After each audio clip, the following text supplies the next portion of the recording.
Hello दोस्तों, good morning, नमस्कार। आप सभी का स्वागत है आप सभी के अपने यूट्यूब चैनल परीक्षा के शिक्षा में। आई होप कि आप सभी अच्छे होंगे और आपकी जो तैयारी है बढ़िया तरीके से चल रही है। तो जो बच्चे क्लास में पहली बार है, नए हैं, उन सबको बता दीजिए हमारे चैनल पे आपकी बीएड परीक्षा 2024 की जो आपकी तैयारी है रेगुलर बेसिस पे डेली करवाई जा रही है। तो जिसे भी तैयारी पूरी करनी है, कंप्लीट करनी है, चैनल को सब्सक्राइब करके हमारे साथ जुड़ जाएंगे और उसके बगल में जो बेल आइकन रहेगा उसको ऑन कर लेंगे आप सभी लोग। ठीक है, क्लास का समय देख लिया। जीके जीएस की जो क्लास है सुबह 10 बजे आपको डेली इसी टाइम पर देखने को मिलती है।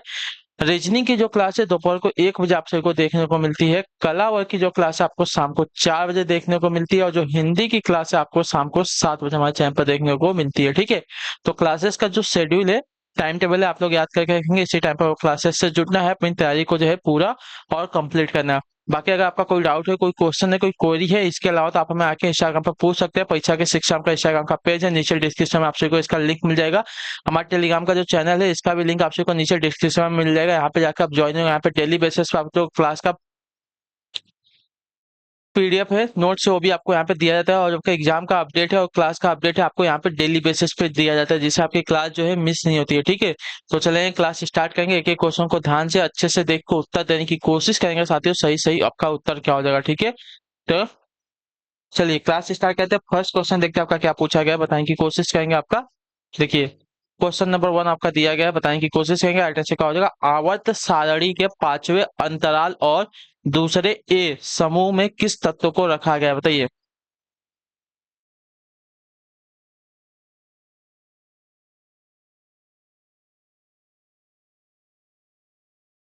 बताइए, आवर्त सारणी के पांचवें अंतराल और समूह, अच्छा, 2a के समूह में किस तत्व को रखा गया है, इसका राइट आंसर क्या हो जाएगा? तो इसका राइट आंसर हो जाएगा ऑप्शन नंबर डी, स्ट्रॉन्सियम को, जो आपका दिया गया है डी वाला विकल्प आपका राइट आंसर, जिसकी परमाणु संख्या आपकी क्या है? 38 है। ठीक है, आवर्त सारणी के पांचवें अंतराल और दूसरे ए समूह में आपका स्ट्रॉन्सियम तत्व को रखा गया है, जिसकी परमाणु संख्या क्या है? 38 है। ठीक है, क्लियर सभी को इसके बारे में? अगला क्वेश्चन देखते हैं आपका दूसरा नंबर, बताने की कोशिश करेंगे साथियों सही उत्तर का। गोवा का क्षेत्रीय संगीत कौन सा है, बताइए। सोहर है, पंडवानी है, मंडी है या लोटिया है? गोवा का क्षेत्रीय संगीत कौन सा है? तो आपका राइट आंसर आप हो जाएगा मंडी, जो आपका सी वाला ऑप्शन देगा आपका यहाँ पे राइट आंसर हो जाएगा। ठीक है, क्लियर है सभी को इसके बारे में? चलिए अगले क्वेश्चन बढ़े आपका, देखिए तीसरा नंबर है। उत्तर देने की कोशिश करेंगे साथियों, सही उत्तर का होगा मस्तिष्क का कौन सा भाग मानव शरीर के आसन और संतुलन को बनाए रखता है, बताइए। मस्तिष्क का कौन सा भाग जो है मानव शरीर के आसन और संतुलन को बनाए रखता है, इसका राइट आंसर क्या हो जाएगा? तो इसका राइट आंसर हो जाएगा साथियों,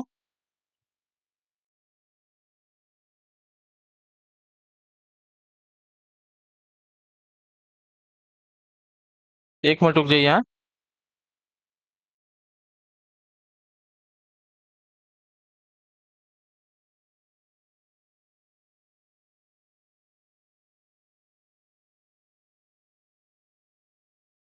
तो आपका राइट आंसर सेरेब्रम, जो आपका दिया गया यहाँ पे ए वाला विकल्प आपका राइट आंसर होगा। ठीक है, क्लियर से इसके बारे में?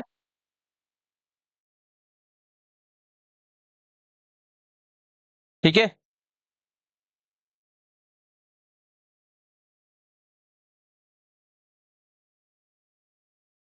मस्तिष्क का कौन सा भाग मानव शरीर के आसन और संतुलन को बनाए रखता है?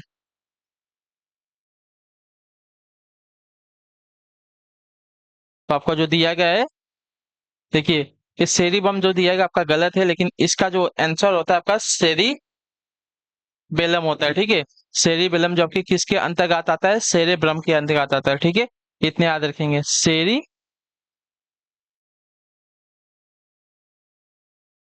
बेलम एक्चुअली होता है। ठीक है, क्लियर होगा इसके बारे में? सेरी बेलम जो आपका सेरेब्रम के तहत स्थित होता है, यही जो है मस्तिष्क के भाग होता है, जो कि मानव शरीर के आसन और संतुलन को जो है बनाए रखता है। ठीक है, क्लियर है? चलिए अगला क्वेश्चन देखते हैं आपका चौथा नंबर, उत्तर देने की कोशिश करेंगे। राइट आंसर का, किस पीएच मान पर जो है दांत सड़ने लगता है, बताइए। किस पीएच मान पर जो है दांत आपका जो है, मतलब जो आपका एक दांत है ये सड़ने लगता है? तो इसका राइट आंसर आपका हो जाएगा साथियों 5.5 पर, जो आपका दिया गया यहाँ पे सी वाला विकल्प आपका राइट आंसर हो जाएगा। ठीक है, क्लियर को? दांतों का क्षय तब होता है जब मुंह में पीएच स्तर आपका 5.5 हो जाता है। ठीक है, क्लियर होगा इसके बारे में? चलिए अगला क्वेश्चन देखते हैं आपका पांचवा नंबर, बताने की कोशिश करेंगे। राइट आंसर क्या हो जाएगा? आर्थिक गतिविधियों के आधार पर भारतीय अर्थव्यवस्था में कितने क्षेत्र होते हैं, बताइए।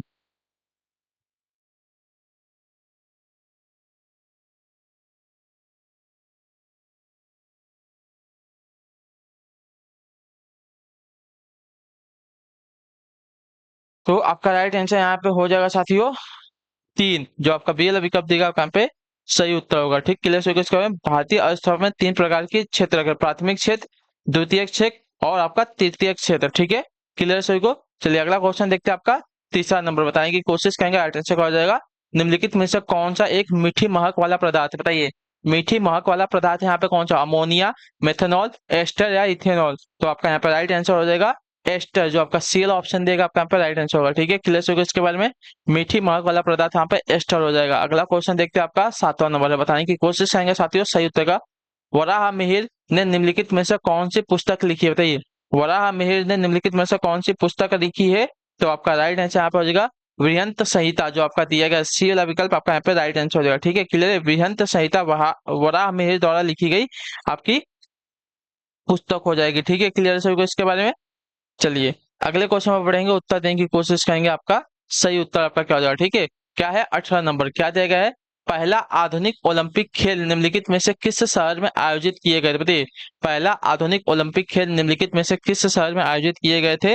तो आपका राइट आंसर यहाँ पे होगा एंथस में। जो आपका दिया गया यहाँ पे ए वाला विकल्प आपका सही उत्तर होगा। ठीक है, पहला आधुनिक ओलंपिक खेल एंथस ग्रीस में जो है 6 अप्रैल 1896 को आयोजित किया गया था। ठीक है, क्लियर सभी को। चलिए अगले क्वेश्चन में आपका देखेंगे, बताने की कोशिश करेंगे आपका राइट आंसर क्या हो जाएगा। ठीक है, क्या दिया गया है।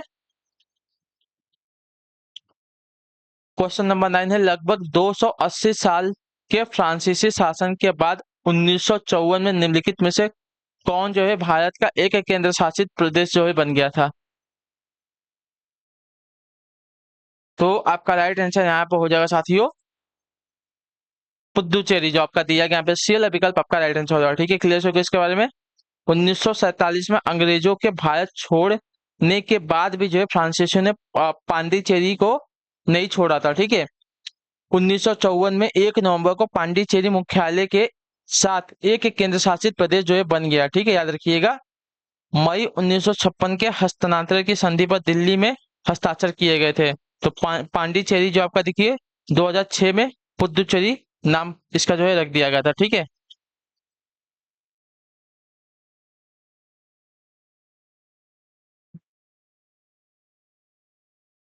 चलिए अगला क्वेश्चन देखते हैं। आपका बताने की कोशिश करेंगे, 10वां नंबर है, क्या उत्तर हो जाएगा। संविधान के अनुच्छेद 274 के अनुसार कराधान को प्रभावित करने वाले विधेयकों के लिए किसकी पूर्व सिफारिश की आवश्यकता होती है, बताइए। संविधान के अनुच्छेद 274 के अनुसार कराधान को प्रभावित करने वाले विधेयकों के लिए किसकी पूर्व सिफारिश की आवश्यकता होती है। तो आपका राइट आंसर यहाँ पे हो जाएगा साथियों अध्यक्ष की। जो आपका दिया गया सी वाला विकल्प आपका सही उत्तर हो जाएगा। ठीक है, क्लियर हो गया इसके बारे में। अनुच्छेद 274 के अनुसार ऐसे कर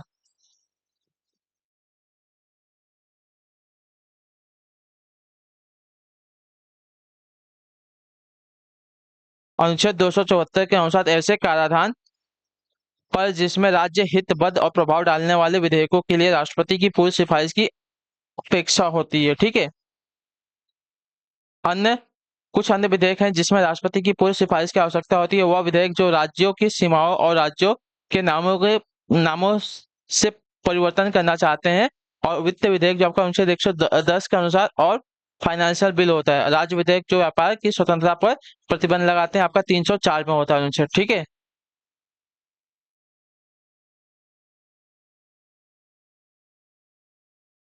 तो एक मिनट रुकिए। संविधान के अनुच्छेद 274 के अनुसार कराधान को प्रभावित करने वाले विधेयकों के लिए किसकी पूर्व सिफारिश की आवश्यकता होती है। तो एक मिनट, यहाँ पे क्या दिया गया है, अनुच्छेद 274 कौन सा है। यहाँ पे आपका राष्ट्रपति दिया गया है। तो यहाँ पे आपका राष्ट्रपति होना चाहिए। आपका ऑप्शन गलत दिया गया है, राष्ट्रपति दिया नहीं गया, तो आपका राष्ट्रपति यहाँ पे आंसर होगा। ठीक है, क्लियर है सभी को। तो जो आपका दिया गया यहाँ पे सी वाला विकल्प आपका गलत है, राष्ट्रपति आपका आंसर हो जाएगा, जो कि ऑप्शन में नहीं दिया गया है। ठीक है, क्लियर सभी को इसके बारे में।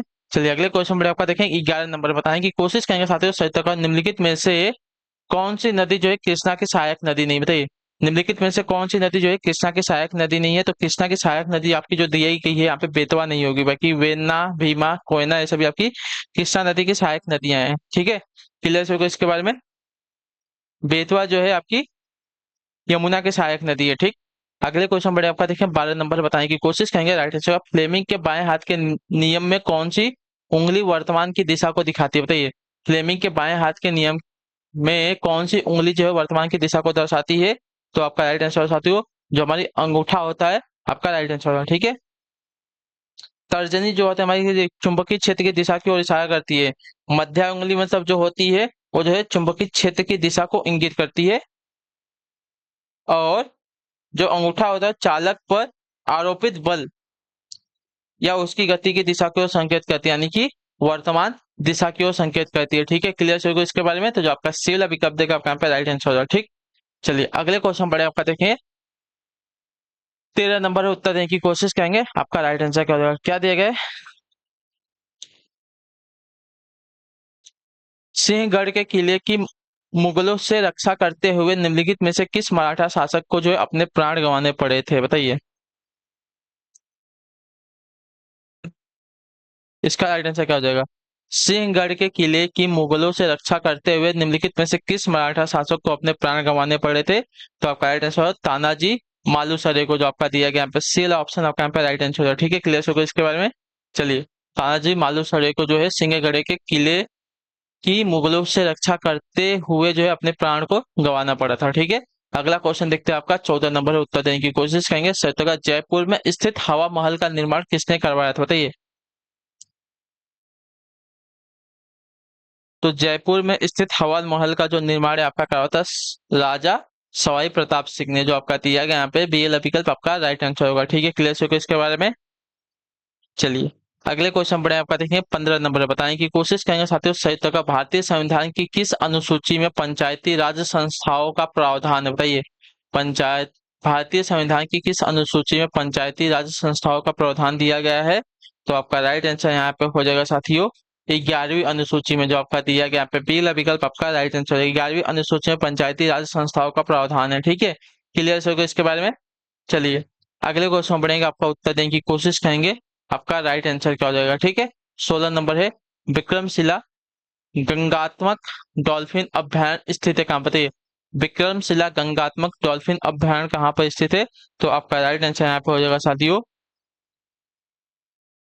भागलपुर जिले में, जो आपका दिया गया यहाँ पे सी वाला विकल्प आपका राइट आंसर। विक्रमशिला गंगात्मक डॉल्फिन अभ्यारण्य आपका भागलपुर में स्थित है। ठीक है, क्लियर सर को। चलिए अगले क्वेश्चन बढ़े आपका देखें 17 नंबर बताने की कोशिश करेंगे साथियों। सही तरह निम्नलिखित में से कौन सी नदी जो है मध्य प्रदेश में अमरकंटक की पहाड़ियों से निकलती है? बताइए, निम्नलिखित में से कौन सी नदी जो है मध्य प्रदेश में अमरकंटक की पहाड़ियों से निकलती है? तो आपका राइट आंसर यहाँ पर हो जाएगा नर्मदा नदी, जो आपका सी वाला विकल्प देगा आपका राइट आंसर होगा। ठीक है, क्लियर सर को इसके बारे में।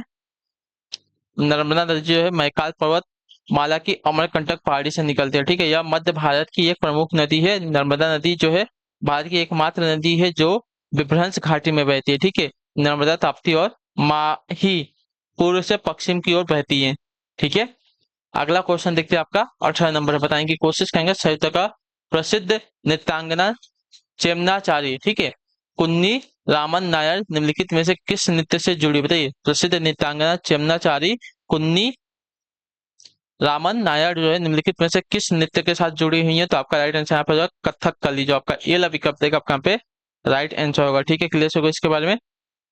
भारत सरकार ने उन्हें जो आपका 2017 में चौथे सर्वोच्च नागरिक पुरस्कार पद्म श्री से सम्मानित किया था। ठीक है, चलिए अगले क्वेश्चन बड़े आपका देखेंगे 19 नंबर बताने की कोशिश करेंगे। सही निम्नलिखित में से कौन जो है भारत की सबसे बड़ी प्रायद्वीपीय नदी है? बताइए, निम्नलिखित में से कौन सी जो है भारत की सबसे बड़े प्रायद्वीपीय नदी है? तो सबसे बड़े प्रायद्वीपीय नदी भारत की आपकी यहाँ पे जो दी गई है गोदावरी नदी है, जो आपका ए वाला विकल्प देगा आपका यहाँ पे राइट आंसर होगा। ठीक है, क्लियर होगा इसके बारे में। चलिए, और गोदावरी नदी का जो स्रोत है महाराष्ट्र के नासिक जिले में त्रंबक के पास स्थित है। ठीक है, चलिए अगला क्वेश्चन देखते हैं आपका 20 नंबर बताने की कोशिश करेंगे। राइट आंसर भारत में मुद्रा नोट के भाषा पैनल पर कितनी भाषा होती है? भारत के मुद्रा नोट के भाषा पैनल पर कितनी भाषाएं हैं? तो आपका सही उत्तर यहाँ पे हो जाएगा साथियों 15 भाषाएं हैं, जो आपका दिया गया सी वाला ऑप्शन आपका यहाँ पे सही उत्तर होगा। ठीक है, क्लियर होगा इसके बारे में। चलिए अगले क्वेश्चन पर पढ़ेंगे। 21 नंबर बताने की कोशिश करेंगे। आइटम होगा, भारतीय संविधान में व्यापार करने की स्वतंत्रता की अवधारणा निम्नलिखित में से किस देश से ली गई है, बताइए। भारतीय संविधान में व्यापार करने की स्वतंत्रता की अवधारणा किस देश से ली गई है? तो आपका राइट आंसर यहाँ पे हो जाएगा साथियों ऑस्ट्रेलिया से, जो आपका दिया गया यहाँ पे सी वाला विकल्प आपका राइट आंसर हो जाएगा। ठीक है, क्लियर हो गया। भारतीय संविधान में राज्यों के बीच व्यापार और वाणिज्य की स्वतंत्रता की अवधारणा आपके ऑस्ट्रेलिया संविधान से उधार लिया गया है। ठीक है, याद रखिएगा। समवर्ती सूची की विशेषताएं और राष्ट्रीय विधायकों की शक्ति संधियों को लागू करने के लिए कानून बनाती है, यहाँ तक कि सामान्य संघीय क्षेत्राधिकार के बाहर के मामले में लागू किया गया प्रावधान भी ऑस्ट्रेलिया संविधान से लिया गया है उधार में। ठीक है, अगला क्वेश्चन देखते हैं आपका 22 नंबर बताने की कोशिश करेंगे। आइटम का हाइड्रा में किस प्रकार का प्रजनन होता है, बताइए। हाइड्रा में किस प्रकार का प्रजनन होता है? तो हाइड्रा में आपका नवोदित प्रजनन होता है, जो आपका दिया गया यहाँ पे बी वाला विकल्प आपका राइट आंसर होगा। ठीक है, नवोदित यानी कि मुकुलन प्रजनन होता है। ठीक, क्लियर है सभी को इसके बारे में। चलिए अगला आपका देखेंगे, बताने की कोशिश करेंगे। आपका 23 पे सही उत्तर का हो जाएगा, निम्नलिखित में से कौन जो है भारत का सर्वोच्च नागरिक पुरस्कार है? तो भारत का सर्वोच्च नागरिक पुरस्कार जो दिया गया आपका यहाँ पे भारत रत्न है, जो आपका दिया गया यहाँ पे बी वाला विकल्प आपका यहाँ पे राइट आंसर हो जाएगा। ठीक है, क्लियर है इसके बारे में।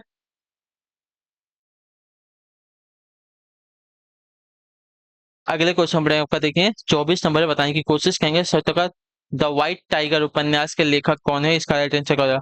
द व्हाइट टाइगर उपन्यास के लेखक की बात की जाएगी साथियों, कौन हो जाएंगे? तो आपका राइट आंसर अरविंद अडिगा, जो आपका बी विकल्प देगा आपका यहाँ पे राइट आंसर होगा। ठीक है, क्लियर है को। इस पुस्तक के लिए जो है 2008 में इन्हें जो है बुकर पुरस्कार दिया गया था। ठीक है, अगला क्वेश्चन देखते हैं आपका 25 नंबर है, बताइएगा सही उत्तर का। निम्नलिखित में से कौन सी साइट जो है गौतम बुद्ध के नाम से जुड़ी हुई है, बताइए। कौन सी साइट जो है गौतम बुद्ध के नाम से जुड़ी हुई है? सारनाथ, लुम्बिनी, कुशीनगर या बोध गया? तो आपका राइट आंसर हो जाएगा लुम्बिनी, जो आपका पीला विकल्प देगा आपका पे राइट आंसर हो जाएगा। ठीक है, भगवान बुद्ध का जन्म स्थल जो आपका लुम्बिनी में ही है। ठीक है, क्लियर है इसके बारे में।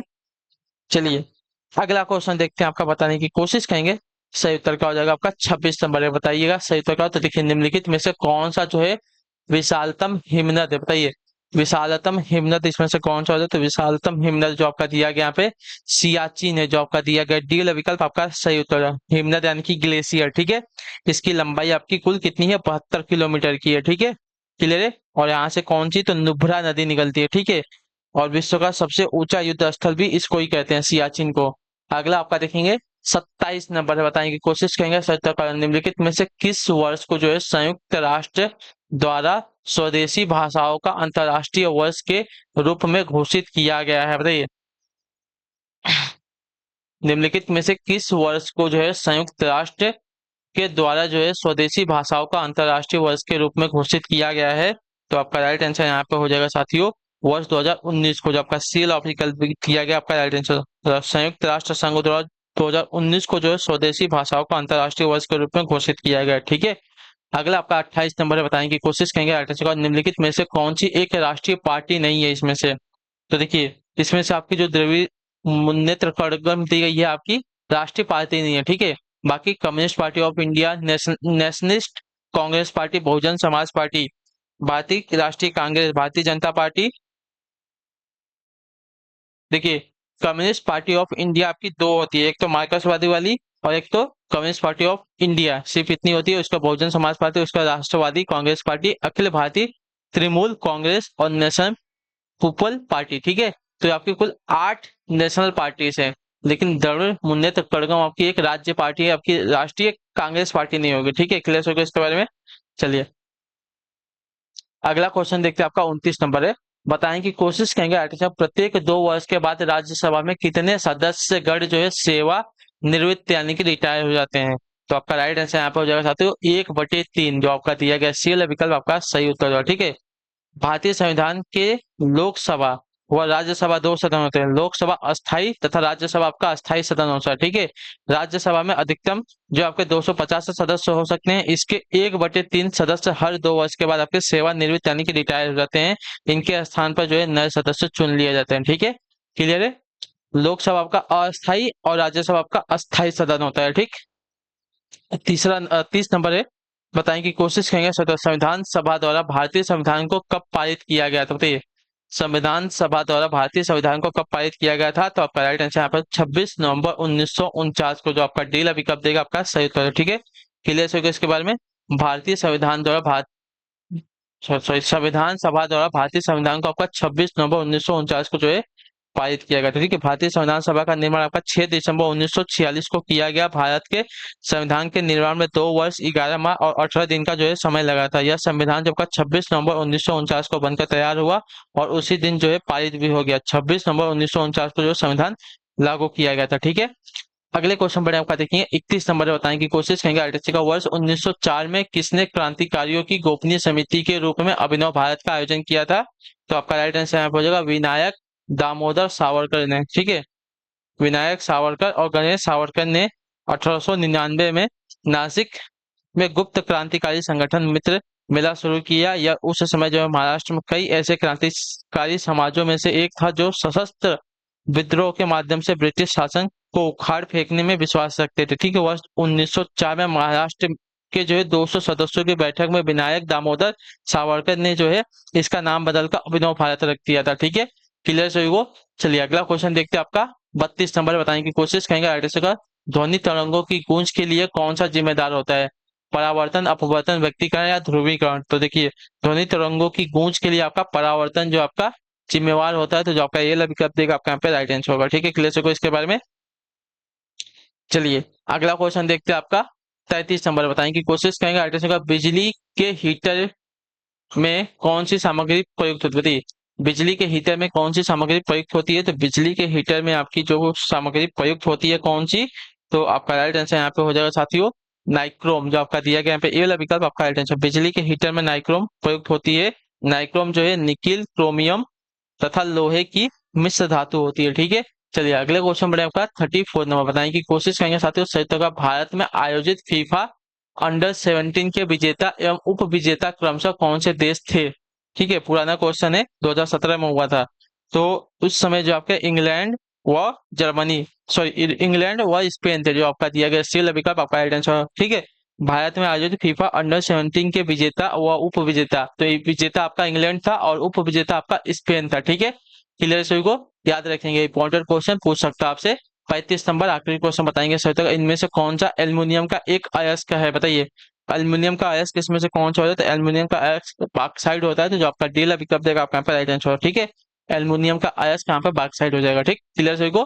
तो इसी के साथ जो आपकी क्लास है आज की यहीं पे कंप्लीट होता है। आई होप जो क्लास अच्छी है लगी है तो क्लास को लाइक कर देंगे। चैनल पे पहले तो चैनल को सब्सक्राइब कर देंगे और हमें जो है कमेंट में अपनी क्लास के बारे में जो है आपको क्लास कैसी लगी। ठीक, तो हम आपसे मिलते हैं आपकी अगली क्लास में। तब तक के लिए टाटा बाय बाय, जय हिंद जय भारत। आपसे क्लास से जुड़ने के लिए बहुत बहुत ही धन्यवाद साथियों।